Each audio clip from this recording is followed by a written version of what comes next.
네, 여러분 안녕하세요. 고발뉴스 안방마님 세케녀 곽현아입니다. 오늘 오프닝은요, 기사를 하나 읽어드리겠습니다. 자, 1995년 7월 25일 한겨레 신문 기사입니다. 객가 자갈밭이 드러나자 소라도 어청계장 박길정 씨는 기름에 젖은 새끼 바지락을 보여주며 우리 마을 사람들 목숨줄이 이 모양이 돼버렸다며 울먹거리듯 내뱉었다. 주민들은 호유해운과 방제업체들의 한심한 작태에 분노를 느껴야 했다. 네, 1995년 전남 여수에 자초된 시프렌소 기름 유출 사고 기사입니다. 자, 그런데요, 최근에 또 같은 이 사고가 여수에서 발생됐죠? 정말 안타깝습니다. 그래서 오늘 모셨습니다. 네, 노동환경건강연구소의 김원 팀장님이십니다. 안녕하세요. 네, 반갑습니다. 네, 반갑습니다. 자, 노동환경건강연구소. 저도 좀 처음 들어보는데 이건 또 어떤 기관인가요? 예, 이제 역사가 좀 오래된 기관인데요. 네. 과거에 80년대 원진레이언 사건 있었지 않습니까? 네네. 원진레이언에서 CS2라는 유기용제 중독으로 단일 사업장에서는 정말 거의 유례를 찾아볼 수 없을 정도로 네. 약 1000명 정도의 직업병 환자가 발생을 했고요. 그 직업병 환자들이 직업병을 인정받기 위해서 정부랑 굉장히 오랜 기간 싸우셨고, 사회활동을 여러 이제 사회단체들이 같이 결합을 하면서 나중에 그게 이제 그 문제를 해결하기 위한 모임이 결정이 됐습니다. 네. 그래서 정부와 이렇게 오랜 기간 싸우다가 결국은 보상 문제가 좀 해결이 일정 부분 됐고요. 그래서 그것 이후에 이제 재단이 만들어졌습니다. 원진 직업병 네. 관리재단이라는 걸 만들어졌고, 네. 그것을 배경으로 해서 연구소가 생겨나게 됐습니다. 아, 그렇군요. 어떻게 본다면 요즘 굉장히 이런 노동 환경에 대한 관심들이 많고, 네. 또 최근엔 또 이 삼성 백혈병 문제 때문에 영화도 만들어지고, 네. 이렇게 좀 초미의 관심인데, 또 굉장히 또 중요한 역할을 해주시는 네. 곳이었군요. 제가 또 잘 모르고 이런 질문을 드렸습니다. 죄송합니다. 자, 그러면요, 저희가 본격적으로 이 여수 기름 유출 사태, 이 지금 어떻게 진행이 되고 있는지 저희가 한번 사실에서 낱낱이 한번 밝혀보도록 하겠습니다. 네. 첫 번째 사실은 여수 기름 유출, 거짓말이 사태 더 키웠다. 자, 참 정말 어이가 없습니다. 어떻게 본다면 여수 기름 유출 사고의 그 사건 축소, 은폐가 참 문제시 됐는데, 처음에는 800리터가 유출이 됐다 이렇게 보고가 됐다가 나중에는 16만 4천 리터가 그냥 샜다고. 야, 이거 너무나도 어마어마한 양 아닙니까? 자, 그런데 이 기업의 의도적인 축소 보고라고 좀 볼 수밖에 없을 것 같은데, 이게 어제 오늘 일이 아니라고요? 어제 그제 기업들이 축소했는지는 제가 잘 모르겠지만, 네. 이번 사건만큼은 확실하게 기업이 축소 은폐했다는 사실들이 경찰 조사에서 이미 드러났고요. 네. 초기에 800리터가 유출이 됐다라고 아마 기업에서 보고를 한 것 같고, 근데 현장 주민들이 이게 어떻게 800리터냐, 네. 이 정도로 오염돼서 범벅이 된 정도면 그거는 말이 안 된다. 네. 그래서 의구심이 많이 들었었는데, 추후 더 조사가 돼서 아까 말씀하신 대로 16만 리터라고 정정 보도가 됐다가, 네. 최근에 이제 경찰 발표를 보면 74만 리터로 확인이 됐고요. 네, 74만 리터요? 그러면 이제 비유하자면 800리터에 비하면 900배가 넘는 거죠.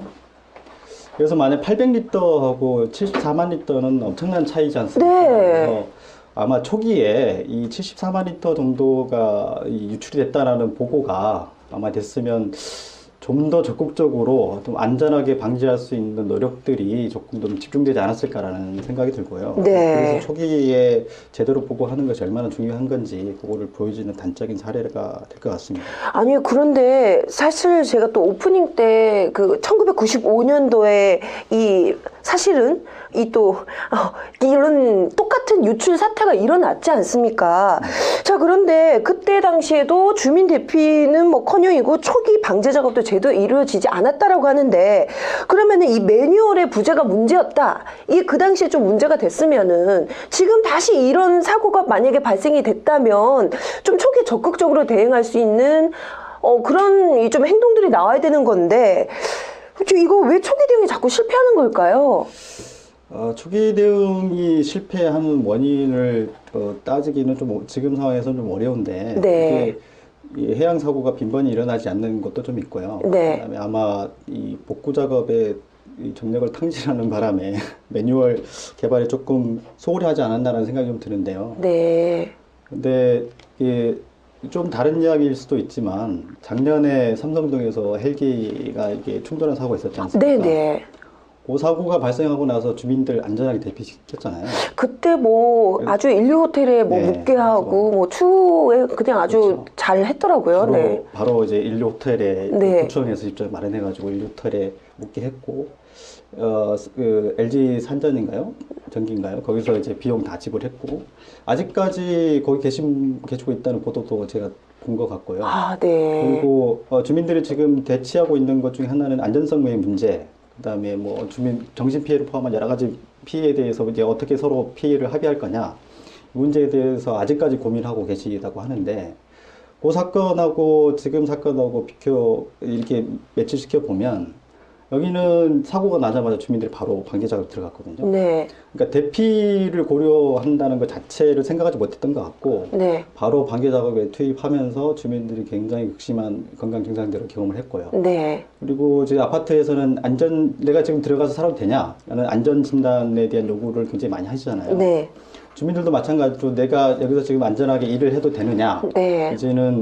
이제는 안전하게 살아도 되느냐라는 이런 종합적인 좀 평가가 있어야 되지 않겠냐라는 생각이 좀 들어요. 그게 네. 매뉴얼 안에 있다면, 만약에 매뉴얼 안에 들어있다면 초기에 일단 사고가 나면 주민들을 안전한 곳으로 일단 대피시키고, 이미 네. 주민들이 굉장히 극심한 옥동에 빠져 있었기 때문에 네. 안전한 곳으로 대피시키고, 그다음에 초기 방제가 중요하기 때문에 안전하게 일할 수 있는 조건이 갖춰져 있는 전문 인력들을 동원을 해서 일단 초기 대응을 열심히 잘 하고, 네. 그다음에 사태가 진정되는 것을 좀 봐서 이제는 여러 사람이 조금 안전한 보호 장구를 하고 일을 해도 안전하겠다라고 판단이 들면 자원봉사자를 포함해서 여러 사람의 도움을 얻어서 빨리빨리 복구 작업이 이루어질 수 있도록 조치를 취하고, 그리고 계속 모니터링을 하면서 이제 주민들이 돌아와도 되겠다 네. 판단이 되면 그때 이제 주민들이 되돌아올 수 있게 조치를 하는 이런 순서들을 밟아갈 수 있는 좀 매뉴얼이 필요하지 않았을까 이런 생각이 좀 듭니다.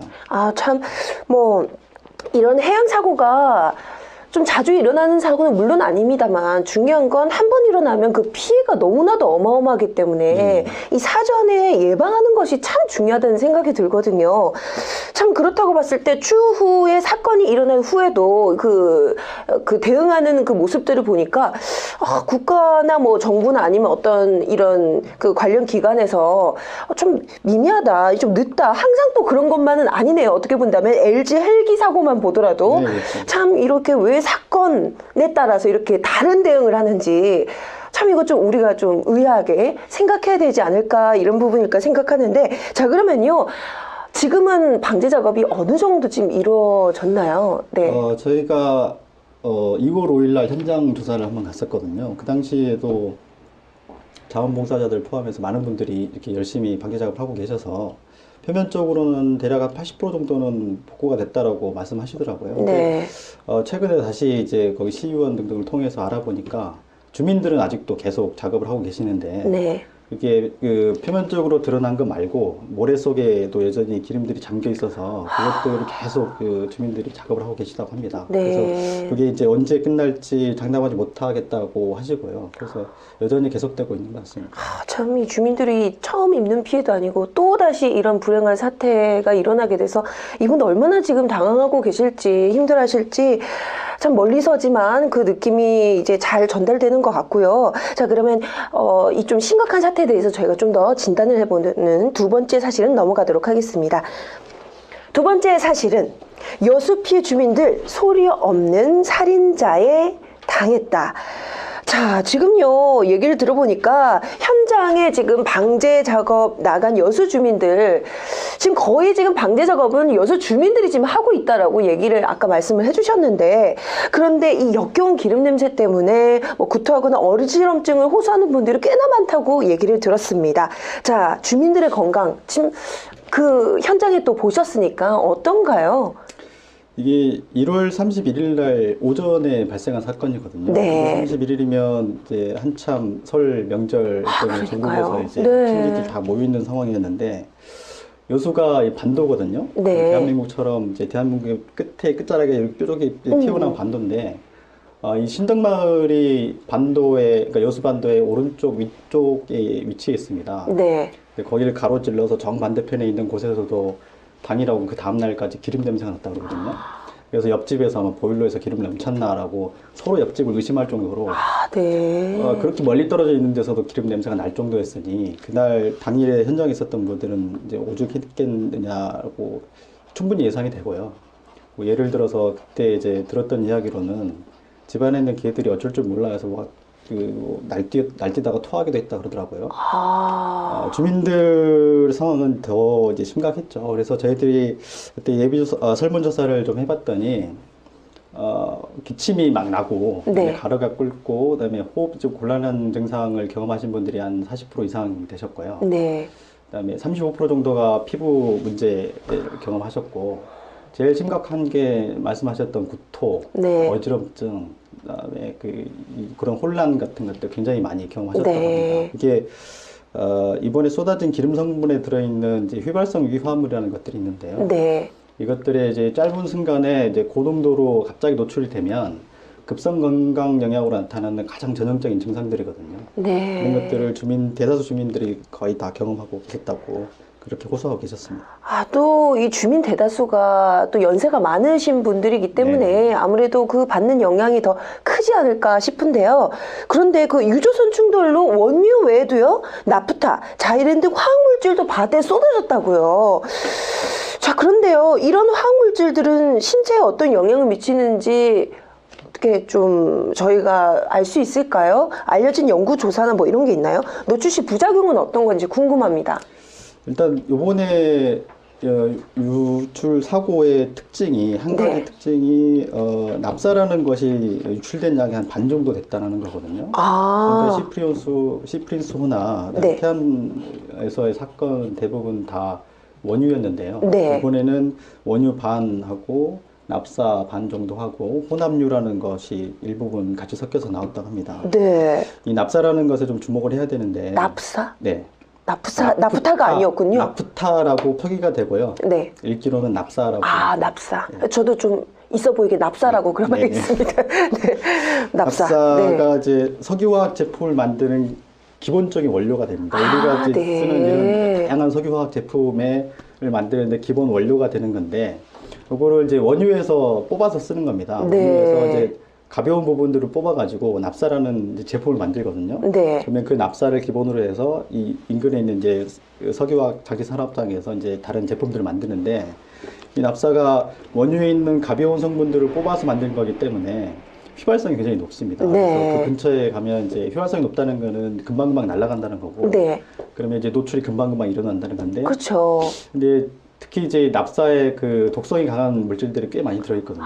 네. 한 가지 예를 들자면 이제 핵산이라는 물질이 들어있는데요. 네. 이게 기억하실지 모르겠지만 2004년도에 그 외국인 여성 노동자들한테 안진뱅이병을 일으켰었던, 그러니까 중추신경 장애를 일으켜서 안진뱅이병을 일으켰던 그 물질이고요.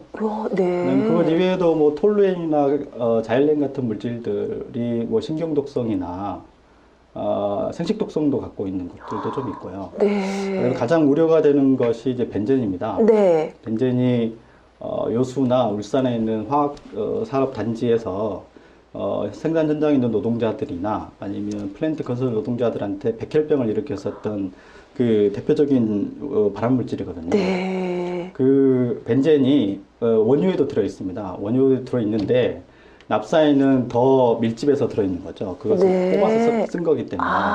그래서 요번에 아마 주민들이 이런 건강 증상들을 더 많이 경험했던 이유가 납사가 절반 정도에 들어있었기 때문에 이런 급성 건강 영향들을 많이 경험했었다고 판단됩니다. 말씀 듣다 보니까 너무 무섭기도 하고 네. 정말 이 현장에 계신 분들은 얼마나 고통스러울까 이런 생각이 드는데, 그러면 이 피해 주민들은 지금 피해 주민들이 대다수가 지금 방제 작업에 참여하고 있다라고 말씀하셨는데, 하루에 몇 시간 정도 방제 작업을 하는지, 그리고 뭐 방제할 때 이 마스크나 이 제대로 된 이런 방제복은 다 착용하고 계신지도 궁금하거든요. 저희들이 설문조사를 해서 네. 하루에 얼마 정도 일을 하시는지를 첫날부터 쭉 여쭤봤거든요. 네. 사고 당일부터 일을 하셨더라고요.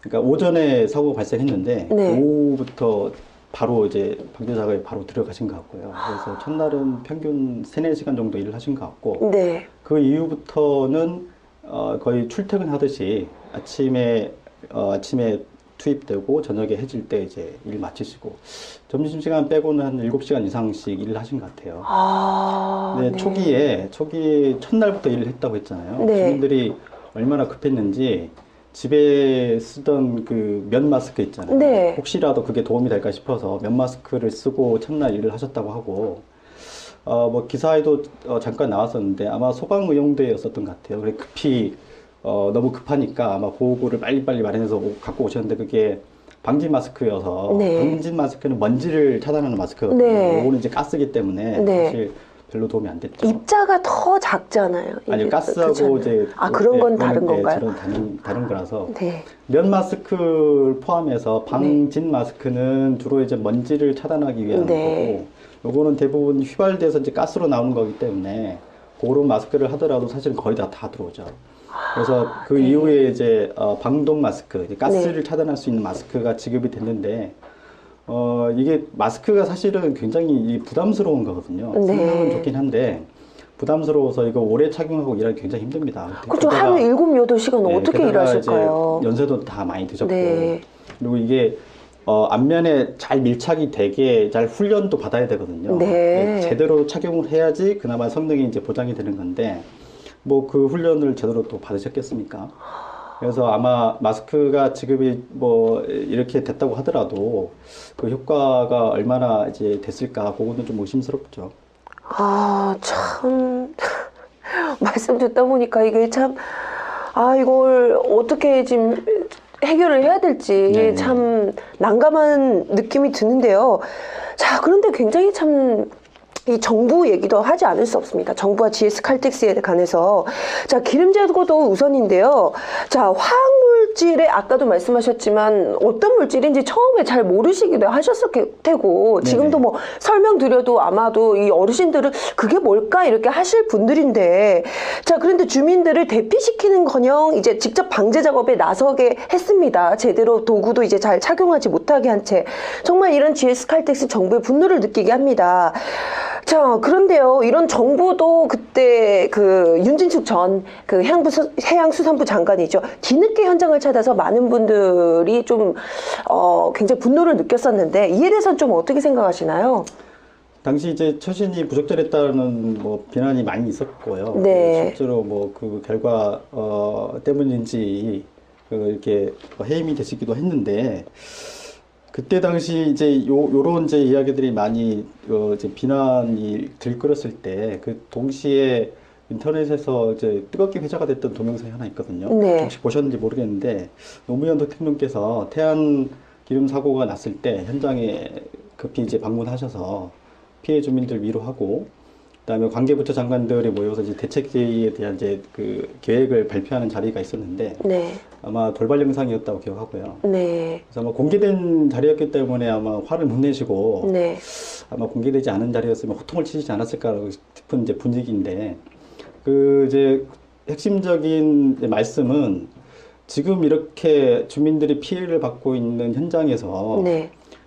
당장 필요한 것은 지금 자꾸 뭐 기후 조건이 좋지 않아서 긴급하게 대응하기 어렵다는 이야기가 할 것이 아니라, 우리가 갖고 있는 모든 지식과 우리가 갖고 있는 모든 경험, 그리고 재원을 총동원해서 긴급히 현장이 더 이상 심각해지지 않도록 막고 예방하는 것이, 그것이 첫 번째가 아니냐.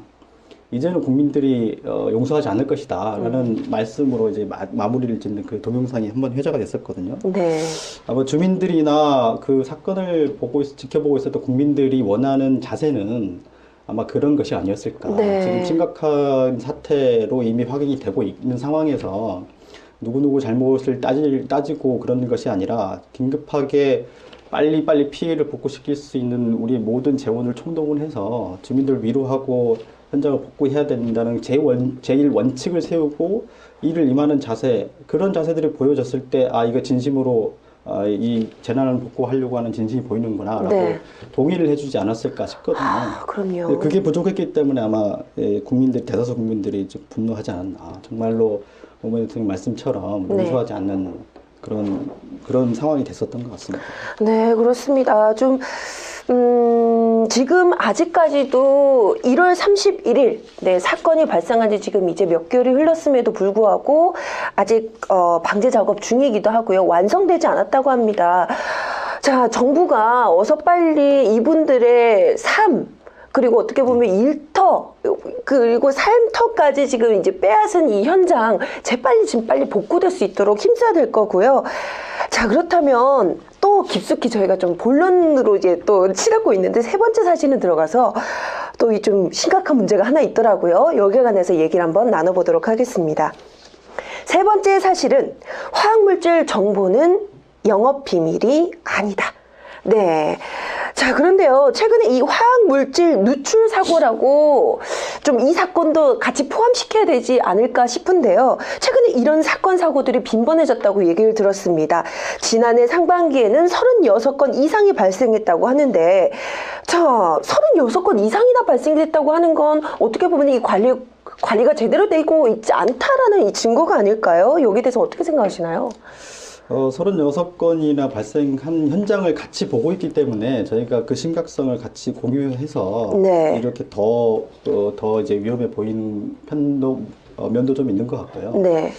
그다음에 그 뭐 신자유주의다 뭐다 해가지고 인력 구조 조정이 굉장히 많이 됐잖아요. 네. 노동 시간이 늘어났고 한 사람이 담당해야 될 역할들이 그 전에 비해서 굉장히 많이 늘었는데 그에 반해서 뭐 관리를 하거나 정비를 하거나 그런 이제 노력에 투입될 수 있는 그런 포션들이 많이 줄어서 사고가 상대적으로 많이 발생하고 있다라고 판단하시는 분들도 좀 있고요. 네네. 그래서 이런 것들이 같이 결합이 돼서 고미불산 사고 이후에 언론들이 집중적으로 작은 사고도 계속 이렇게 보도해주고 네. 시민들이 같이 옆에서 그 위험에 대해서 같이 공유를 하고 있고 그래서 그런 것들이 조금 어우러져서 이 사건 사고들 안전 사고들에 대한 경각심이 좀 더 높아지고 있는 것 같습니다. 아, 네. 그나마 다행이긴 한데, 근데 사실은, 그러니까 저희도 굉장히 그 삼성 백혈병 그 사태에 대해서 굉장히 좀 방송을 많이 했었거든요. 근데 매번 거기서 나오는 얘기가 뭐냐면 소송 관련돼서 이제 그 내용들을 살펴보니까 그 화학물질 정보 공개를 굉장히 꺼리더라고요. 이 기업 기밀이라는 이런 얘기로. 근데 사실 사람의 목숨보다 더 중요한 게 뭐가 있겠습니까? 저는 이런 사태 보고 좀 되게 안타깝다라고 느꼈는데, 자, 우리나라 대다수 뭐 정유 화학 기업들이 영업 비밀을 이 빌미로 화학물질 정보를 공개를 꺼려합니다. 자, 이런 어떤 대단한 영업 비밀이 있기에 정보를 공개하지 않을까요? 어떻게 보면 국민의 알 권리가 더 우선시돼야 되지 않은 건가요? 참 이게 좀 안타깝다고 생각하는데. 영업비밀로 공개하지 않았는데 제가 어떻게 알겠습니까?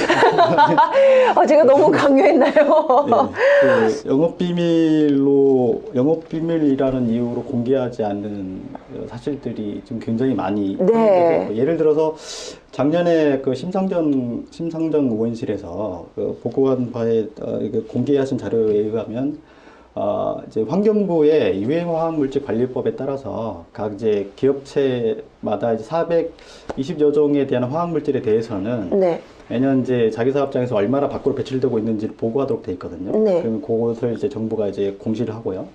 근데 그 자료 중에서 작년 그 심상정 의원이 발표하신 자료를 보면 약 86% 정도가 영업비밀이라는 이유로 공개를 하지 않고 있었다고 합니다. 그러면 대기업으로 올라가면 92.5%였다고 하고요. 대부분이네요, 그러면. 예. 네. 근데 그게 이 유해화학물질 관리법에 자료의 보호라는 항목이 있습니다. 그래서 네. 기업에서 이 기업 비밀을 이유로, 그러니까 이 영업 비밀을 이유로 비밀 보호 요청을 하게 되면 네. 그 이유가 합당하게 되면 자료를 공개하지 않아도 되도록 명시가 되어 있습니다. 법으로 그게 보장이 되군요. 네. 그래서 구태여 밝히지 않는 그런 측면도 좀 있어 보이고요. 저 그런 거 궁금한 게 해외 기업들은 그럼 어떻게 만약에 사태가 일어났을 때는 어떻게 공개를 해야 되는지 어떤 시스템을 갖추고 있는지도 궁금하거든요. 그래서 지금 우리나라에서도 이런 문제들이 자꾸 지적이 되고 있어서 네. 이제 화학물질 관리법이라는 것으로 이제 전면 개정해서 아마 내년부터는 화학물질 관리법이라는 형태로 운영이 될 것 같습니다. 네. 이게 이제 외국에서 만들어진 법들을 많이 참고를 했다고 하고요. 네. 그리고 닮으려고 많이 노력을 했는데 여전히 좀 부족하다라고 판단이 되는 부분들이 좀 있긴 합니다. 네. 예를 들어서 우리나라는 이제 미국 제도를 굉장히 시스템을 많이 닮으려고 노력하잖아요. 네. 미국에서 86년도에 비상 대응 계획 및 지역사회의 알 권리라는 법을 만들어서 시행을 하고 있다고 합니다. 네. 이 메리트가 있는 건 이제 지역사회의 알 권리, 네. 지역사회가 이제 이 주변 사업장에서 어떤 화학물질을 쓰고 있는지 알 권리를 보장해 준다는 네. 측면이 굉장히 강한 거죠. 그래서 주정부에서 전체적인 계획을 총괄을 하고 각 지방행정 실무 단위에서 우리 비상대응에 필요한 여러 가지 계획들을 세우게 되는데 그 계획을 세우는 단체들의 구성 면면을 보면 관련 공무원들은 당연히 들어가 있어야 되고 소방관 들어가 있고요. 그리고 환경 전문가들도 포함되어 있고 시민사회단체들도 같이 결합을 해서 우리 사회에 이 지역에 분포하고 있는 화학물질이 뭐가 있고 그것이 이제 위험한 것들이 뭐가 있어서 만약에 비상사고가 발생을 하면 어떤 계획대로 어떤 계획을 세워서 실천에 옮기는 것이 좋겠느냐라는 것을 같이 협의를 하고요. 그 결과를 지역사회에 알리는 제도가 있다고 합니다. 네. 화학물질 관리법도 그 태도를 많이 배우려고 하고 있는데 네. 아직은 조금 미흡한 부분이 많이 있어서 네. 그것은 시민사회가 계속 관심 있게 지켜보고 같이 이 부족한 점은 좀 지적을 하고 정부에서 좀 폭넓게 그런 여러 가지 의견들을 같이 좀 정리를 하게 되면 좀 더 좋은 법이 될 것 같기도 합니다. 네, 참. 또 이 마지막 질문 좀 한번 해볼까요? 네.